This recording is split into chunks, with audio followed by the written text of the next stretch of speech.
I've seen so many articles pop up that are like, EDM bubble has burst, or dance music is dead, or electronic music is dying. Well, some of those articles were written in 2016, and obviously electronic music is still here. So, is it dying out? I have an answer, and I'm gonna break it down for you. Also, I'm gonna tell you what we can do as producers and as a community to protect it. If you don't know, I'm Justin. I run Cosmic Academy, an artist development school. We've been around for over 11 years now. We have over 700 amazing artists, and these artists, they get incredible results. They sign to the biggest labels like Tool Room, Armada, Anjuna, Monster Cat. They play the biggest shows like Ultra, Electric Zoo. We said 3 students this year play EDC. We had 3 students last year play EDC. So much great stuff going on, so many results. And as our students get these results, it's incredible to look at because you can say, well, dance music seems to be doing very, very well. Why is there such a concern that it's on the downslope? So there is some data to suggest that EDM and dance music listening habits are going down a little bit. At the same time, there's other data that shows that like EDC is selling more tickets than ever. Some people are trying to suggest that DJs aren't getting booked as much, as they were in, let's say, 2012 or 2013. Yet at the past 2 Coachellas, past 2 years, you had DJs as the headliners. This past year, you had 2 different headlining DJ sets, Calvin Harris, and then you had the one with Skrillex, Fred again, and Forte. So what's really going on? First, I need you to smash that like button. I have no idea what it does, but I think it helps turtles learn how to surf. Yes, turtles have been trying to get into the activity of being professional surfers. They want to ride the waves. You got to help them out. Smash that like button, and if you smash it really hard, they actually get to drink a beer. And the only thing they like more than trying to surf is having a beer while they surf. So help those turtles, smash that like button. So what's going on here? Is it the rise or the fall of dance music? So there are these 2 great rock and roll YouTube channels, one by Rick Beato and another one called the Punk Rock MBA. And they primarily discuss the history of rock and roll, what's going on in the rock scene. And they've actually discussed a lot about why rock and roll is no longer the big genre and why it's not the cool genre anymore. And I took a lot from what they've been saying, and I think it applies so much to electronic music as well. They talk a lot about why you don't see up and coming rock bands anymore, why you don't see the new rock bands, headlining the Coachellas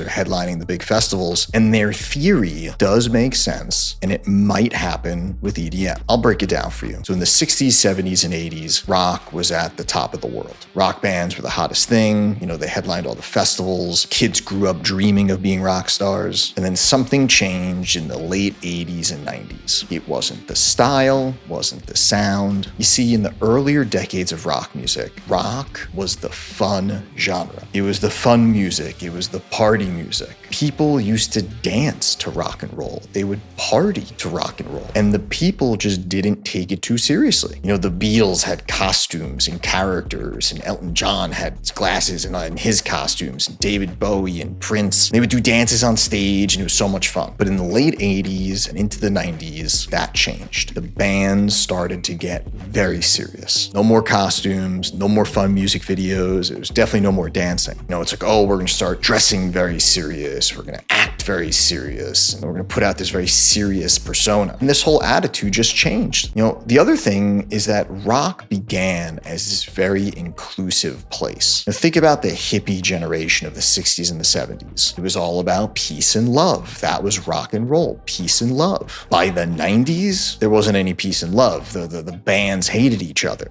Bands and fans and critics, they would talk shit about different subgenres of rock. And I even remember it happening around me. I'd be in middle school or high school, and it wasn't cool to like certain popular bands. I remember I loved Linkin Park. I remember I got made fun of because they're too mainstream. And listen, I know Linkin Park beloved now, but back then they weren't hard enough like Slipknot. They were too mainstream, and that's how it became. You couldn't like Green Day at a certain point because they became too popular. And Blink-182, they're too funny. Their videos are too funny. They're not serious enough. And that was the sentiment. Rock stopped being fun, and it stopped being the party genre, and it stopped being the genre of peace and love. And then the shows began to die out.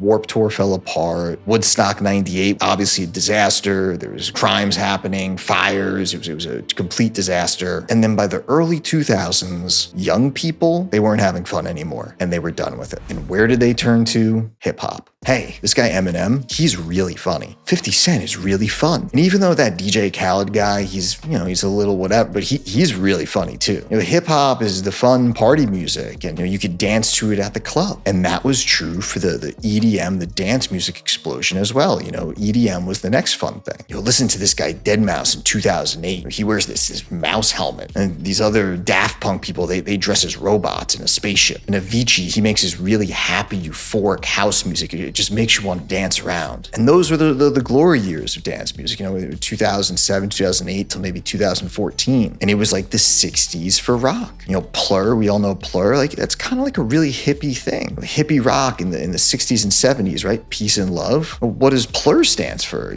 Peace, love, unity, respect. But then I noticed in around 2015 to 2019, things got a bit weird. Genre disagreements. Oh, you like that subgenre, that they suck, and artists start beefing over nonsense. And the fans would get that way too. It's like, oh, I hate Big Room. Don't even say that. I only listen to the deepest house. It's not deep enough unless it's the deepest. And I got real worried for a while. I saw less energy at the festivals. I saw less fun, less new people getting involved. There was less Plur. There was less fun. There's too many people taking it too serious. And I don't know what happened around 2020. Maybe it was the pandemic. Maybe it was people getting stuck in their homes. But once people were allowed back out, people wanted to dance again. People wanted to scream their favorite Avicii song at the top of their lungs again. And I'm starting to see the fun come back in a big way. New DJs and producers, they're now coming up all the time. Past 5 years, you see all these new fresh faces. Rez has exploded, Fisher exploded, John Summit, all these new fresh people. These people are fun. So I don't think electronic music is dying. But as producers, as fans, as people in the industry, we have to protect it. How do we do that? Well, number one, we must always remember it's the fun genre. We can't take this stuff too seriously, and neither should you. People want to listen to this and have a good time. We need to remember that Plur isn't cheesy. We have to keep electronic music as a positive culture. And if you see people around you doing the opposite, being negative, hating, we got to check those people. No hating on genres, no hating on other people's favorite artists, no hating on other fans. EDM, just like originally rock was, is the genre of inclusivity. So help me in keeping it as that genre of fun. Spread this message to your circles. And if you're sitting there like, well, I don't have a circle, I've got you covered on that one. I have an entire video on how to build your circle, build your community, and build your network. I have that pop up over here. Go watch that one next. We'll see you on that one.